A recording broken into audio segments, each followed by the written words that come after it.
kebetulan kan saya juga lurah. Iya. Sehingga lurah ini sebenarnya profesi yang tidak administrasi saja di pemerintahan kelurahan. Saya terapkan. Berarti ibaratnya permasalahan intern keluarga, Iya. warganya sampean ya. Iya. Makanya Pak Lurah ya. Ya, tapi alhamdulillah ya juga itu tadi bisa menyelesaikan Menyelesaikan permasalahan. permasalahan. Mungkin kita kalau melihat mereka yang bermain tarot identik dengan meramal, menerawang dan lain sebagainya. Tapi di sini kita memberikan suatu hal yang edukasi. Edukasi. Nah, edukasi.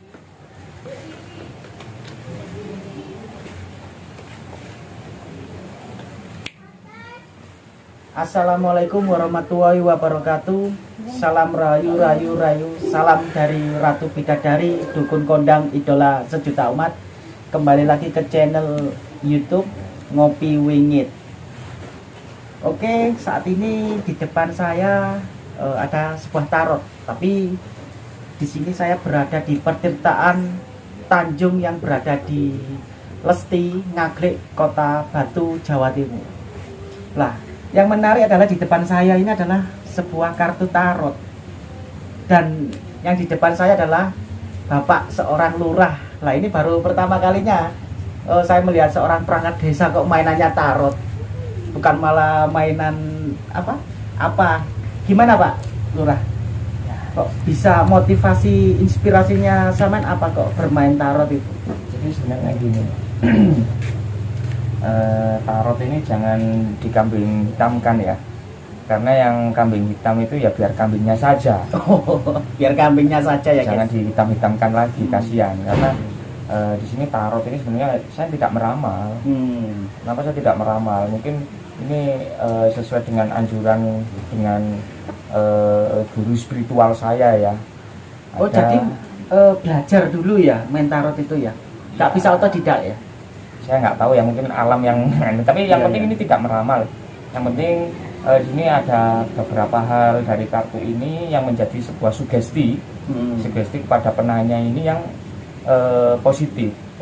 Karena sekarang kan banyak orang Kabut ya. sehingga dengan cara ini kita menyampaikan sebuah dakwah menurut saya ya. Dakwah juga boleh, terus edukasi terus Motivasi juga ya. betul, yang positif, kepada sehingga partisipan. dia itu bisa terbuka open mindset, hatinya pun terbuka.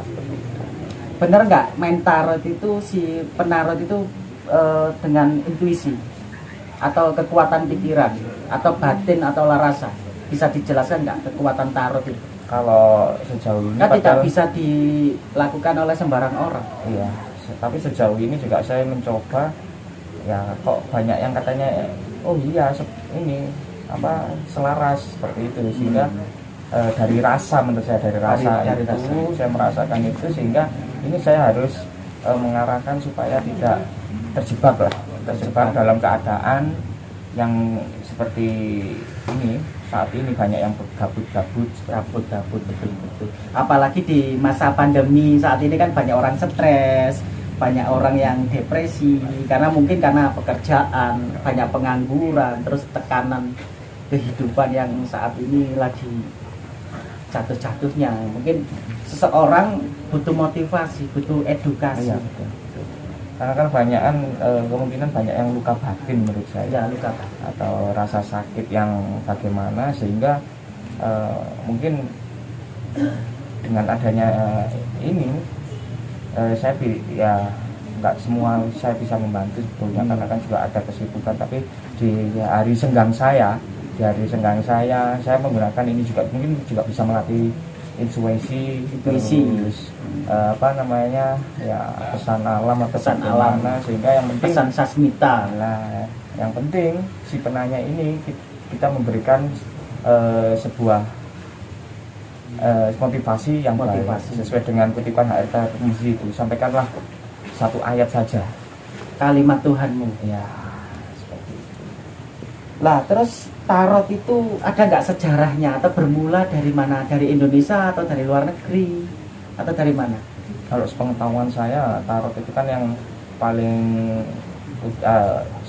paling tua ya, itu ya tarot rider itu ya, Tarot rider. dari Ya tarot trader lah setahu saya. Apa dari Romawi? Ya, sepertinya itu. Kalau di Indonesia kan lebih identik dengan apa? Apa itu Indonesia itu? Lintre. Lintre. Beda kan kartu tarot sama lintre Beda, itu kan beda. berbeda. Jadi kalau seorang pengen berlatih tarot itu pasti kan harus ada leadernya, harus ada gurunya. Saya Iya. tidak bisa otodidak. Ya, habis ini saya panggilnya guru saya biar masuk. Telah hadir Maha Guru Gus Sandi, guru Maha Guru dari tarot leader. Dengan Gus Sandi ya. Gus Sandi berasal dari mana? Malang, Oh, Jawa dari Timur. Malang. Tapi kok wajahnya bukan Malang ya? Kayak ada Spanyol ya? Spanyolnya ya. Arab. Sebenarnya saya dari Kayangan. Oh. Arab Pati Genah atau Iya, betul. gimana? Gus Sandi, ini saya kan tertarik. Masalahnya tertariknya kalau orang-orang narot kan hal biasa. Cuman ini kan dilakukan oleh perangkat desa, terutama Bapak Lurah. Baru kali ini loh, kan jarang-jarang seorang lurah, seorang perangkat desa, seorang pejabat main tarot kayak gitu. Gus Sandi bisa jelaskan nggak tentang apa sih makna hakikat sebuah tarot itu seperti apa? Jadi mungkin kita kalau melihat mereka yang bermain tarot identik dengan meramal, menerawang dan lain sebagainya. Tapi di sini kita memberikan suatu hal yang edukasi. Edukasi. Nah, edukasi positif. Misalkan nih seorang ratu bidadari lagi galau. Nasibnya sudah Gabut, pasti ya. gabut ya. Nasibnya sudah pasti gabut. Dengan tarot mungkin ketemu Pak Lurah. Nah, dibaca sebenarnya kartunya udah negatif, mengarahnya ke negatif, tapi di sini beliau mengarahkan ke hal yang positif, mengedukasi positif. Oh enggak, kalau kamu misalkan kamu nggak bisa lanjut sama pacarmu, tapi kamu kalau bekerja dengan baik, dengan tegas, dan kamu menjadi laki-laki yang sukses, maka kamu akan digantikan dengan wanita-wanita yang lebih cantik, yang lebih mapan lagi. Nah, seperti itu. Jadi Aku mau tanya Gus, apa tarot ini juga semacam bisa diadopsi sama seperti kita konsultasi dengan seorang psikiater, psikolog seperti itu? sebenarnya ini syariatnya, Syariat. medianya.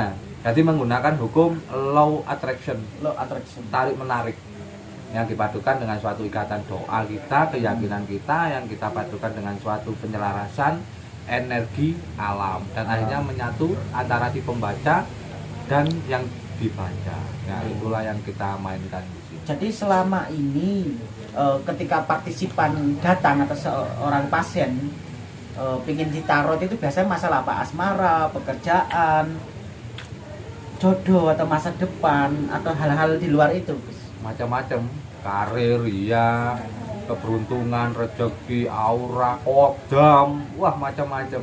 Tapi memang semua pertanyaan bisa kita jawab di kartu tarot. Berarti termasuk ramalan juga dong? Sebenarnya kalau yang mengartikan ramalan, tapi kalau kita di sini mengartikan ini adalah sebuah edukasi. Nah, kita Oh, lepas edukasi. dari ramalan, takutnya kan menghindari suatu bentuk kontroversi itu sendiri. Jadi begini, kebetulan kan saya juga lurah, Iya. sehingga lurah ini sebenarnya profesi yang tidak administrasi saja di pemerintahan kelurahan, karena di sini banyak mengurusi warga, karena ini banyak macam-macam warga, mulai ada apa namanya sama rebutan warisan atau Rebut bagaimana, warisan. sehingga kadang pernah saya terapkan gitu. Berarti beratnya permasalahan intern keluarga, Iya. warganya sampean ya, Iya. makanya Pak Lurah ya. Ya, tapi alhamdulillah juga itu tadi bisa menyelesaikan Menyelesaikan permasalahan. permasalahan. Sehingga itu ingat lagi waktu ada yang kakak adik rebutan warisan bagaimana. Sehingga saya pakai media ini waktu itu untuk mensugesti sebetulnya. Betul. Mensugesti mereka agar mereka itu ya sadar kembali, karena ada kutipan ayat itu tadi, kalau menurut saya wakul ja'al haq wasaqul batil innal batil akan zauq. Artinya pripun, Gus? Gus, artinya Gus Nah, sesuatu yang buruk itu tadi akan bisa dirubah nanti, bisa dirubah. kita minta kepada Allah. Harus dengan usaha dan ikhtiar. Biasa kan permasalahan-permasalahan warga itu kan kalau nggak warisan rumah, tanah, bahkan kadang patok gitu loh, apa? Pembatas biasanya itu seperti itu. Jadi bisa ditarot ya. Ya sebenarnya nggak bisa, ya bisa lah melalui itu lah. Kadang kalau lihat kalau orangnya sepuh ini kan nggak tahu begini, tapi kalau masih muda mungkin kita bisa itu tadi ajak konsultasi seperti itu. Cuman kan di kalangan masyarakat kan semacam hal seperti ini kan nggak lumrah, dalam artian nggak umum. Apakah ada narasi-narasi seperti syirik, musyrik, sesat dan lain-lainnya itu? Kalau menurut saya ya sama ini masih belum, karena mungkin kalau warga saya mungkin kenal saya berteman. Ini mungkin pertanyaan buat Gus Sandi, juga Pak Lurah juga, Pak Lurah Erwin, Lurah Ngaglik, Kota Batu, Jawa Timur. Apakah orang masyarakat luas atau masyarakat awam bisa bermain tarot atau belajar tarot? Bisa. Tapi harus ada tuntunan atau gimana? Atau seorang leader atau seorang guru untuk bermain itu tadi? Sebenarnya gini ya, ketika kita otodidak pun melihat buku ataupun melihat YouTube atau apa itu bisa. Cuman kan ibarat masakan kurang bumbu, kurang sedap. Jadi belajar tanpa guru dong. Nah, Bahaya nanti. bahaya Nggak nanti. terarah. Nggak, au. Karena kita juga buka kelas gitu. Ya, buka kelas kita. Oh berarti buat teman-teman, jadi Gus Sandi juga Pak Lurah Erwin, Lurah Ngaglik, Kota Wisata Batu, Jawa Timur juga membuka layanan tarot reader Ya. kelas Kaji belajar. diri di dalam sekolah budaya ini terbagi dari beberapa kelas. Ada kelas aksara Jawa, terus kelas tembang macapat, Macopatan. kelas kaji diri Ah. melalui hipnoterapi dan seperti ini. Nah, kebetulan di sini nanti tempatnya juga ada di tempatnya. Pakirtan Sumber Tanjung. Ini untuk digunakan kelasnya Gus Sandi untuk ini tadi mengkaji diri dengan baik. Biasanya ini kita mengumpulkan anak-anak muda seperti itu. Gimana kalau untuk menghubungi Gus Sandi atau Pak Lurah gimana? Nanti bisa itu di kolom komentar atau di email kita bisa, atau kalau enggak follow aja di akun TikTok kita Kilura 8087 Pemburu Alam Gaib atau Ratu Bidadari TV. Nanti ini ya Di bawah gitu ya. Itu bisa menghubungin kita. Nah pertanyaan mungkin kira-kira biayanya berapa gitu? Kalau biayanya kita sih nggak matok ya. Oh, nggak matok. Nggak Yang penting matok. kemauan partisipan, dulu. kemauan mau nggak, pengen nggak belajar tarot gitu. Jadi kita nggak usah peduli, oh ini ngeramal ya, ini syirik ya, ini musyrik ya. Oh tidak. Karena apa? Seperti halnya kita sebagai dari dakwah ya. Dalam surat Ali Imran ayat 190 di situ dijelaskan sesungguhnya antara penciptaanku bumi dan langit siang dan malam terdapat tanda-tanda kebesaranku bagi orang-orang yang berakal. Berakal dan berpikir. Betul. Tapi berarti tidak berseberangan dengan agama ya? Oh, tidak bertolak ya? karena menurut saya begini juga ya, terkait seperti yang disampaikan Abu Hurairah waktu itu, aku adalah prasangka dari hambaku, sehingga situ sebenarnya kalau urusan keyakinan, urusan agama, ya itu urusan saya pribadi dengan Tuhan saya. Atau semacam agamamu, agamaku. Aku tidak menyembah apa yang kamu sembah dan kamu tidak menyembah apa yang aku sembah. Makanya hati-hati dengan hatimu. Terus ini pertanyaan untuk Pak Lurah ya. Adakah nilai edukasi dan pembelajaran dari sebuah tarot? Menurut saya Edukasinya apa? edukasinya, Pembelajarannya apa? Ibaratnya nilai positifnya. nilai positifnya kita bisa mengarahkan, mensugesti orang ini tadi supaya mengambil langkah dalam kehidupannya itu yang tepat. Yang tepat. Karena banyak sekali memang kalau zaman sekarang itu orang-orang yang gabut itu sampai ya saya sendiri pun ya sering gabut. Ya. Nah, dari itu kadang saya membaca diri saya sendiri, terus kalau saya sendiri pribadi saya lanjutkan dengan meditasi saya dengan mujahadah sholawat wahidiyah itu aja. Menenangkan diri, ingat pada Nabi Muhammad SAW, yang mana itu nanti ya Nabi itu adalah kunci kita untuk bisa hablum minallah. Oke, Gus Sandi kan seorang muslim, Pak Lurah Edwin, Lurah Ngaglik, Kota Wisata Batu juga seorang muslim ya. Apakah boleh dilakukan non muslim seperti Nasrani, Hindu, Buddha atau Konghucu itu boleh nggak bermain tarot gitu? Kalau saya mengapakan, kalau saya boleh saja. Kebetulan kan keluarga saya ini juga Bermacam-macam ya. Ini kita harus toleransi, harus saling menghargai, menghormati. Jangan mau kita dipecah-pecah. Ayo lihat, ingat-ingat lagi sejarah kita, sejarah Indonesia zaman kerajaan itu karena apa? Terpecah-pecahnya runtuhnya kerajaan itu karena apa?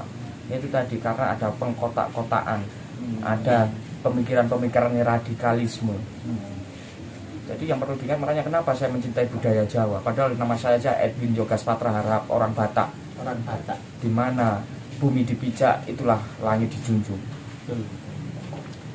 Iya, ngoten gitu. Kalau untuk Gus Sandi sendiri menyikapinya bagaimana? Kita sebagai umat muslim, kita dasarnya juga rahmatan lil alamin. Kita sifatnya adalah kasih sayang. Apapun itu kita toleransi, apapun agamamu, kita tetap menjalin silaturahim umat beragama dan budaya sesuai dengan Pancasila. Iya dong, kita orang Indonesia kok yang merangkul dong, apalagi kita muslim. Jadi kalau saya pribadi juga Bu, sebelum saya hablum minallah itu tadi ya, saya hablum minanas dulu. Harus hablum minanas. Harus seimbang ya. Percuma kita kalau merasa dekat dengan Allah tapi masih punya rasa benci kepada sesama. Kita semua ciptaan Tuhan, jadi nggak ada beda-bedanya lah. Berarti hubungan secara horizontal juga vertikal juga ya. Iya. Ibaratnya hablum minanas juga hablum minallah. Tapi ada nggak di situ hablum minal makhluk? Karena kan selain hubungan horizontal sama vertikal, hablum minanas juga hablum minallah, kan di situ ada hablum minal makhluk. Karena Gusti Allah kan tidak menciptakan manusia saja, kan ada hewan, ada tumbuhan, ada bangsa jin, bangsa malaikat, itu seperti apa? Tapi kan harus hablum minal makhluk. Bentar. Bangsa jinnya ngelirik saya, bangsa malaikatnya ngelirik Gus Sandi, ini maksudnya apa ini? Sombong amat.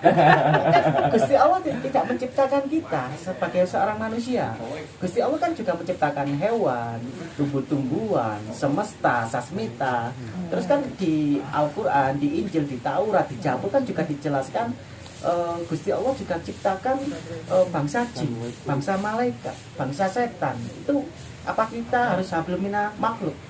Ya kalau saya alam ini kan tempat kita melakukan kegiatan sehari-hari, tempat kita hidup. Itu udah kewajiban kita. Hablum minal makhluk ini kita harus kewajiban menjaga alam. Ya. Sepertinya ini kita di Patirtan Sumber Tanjung ini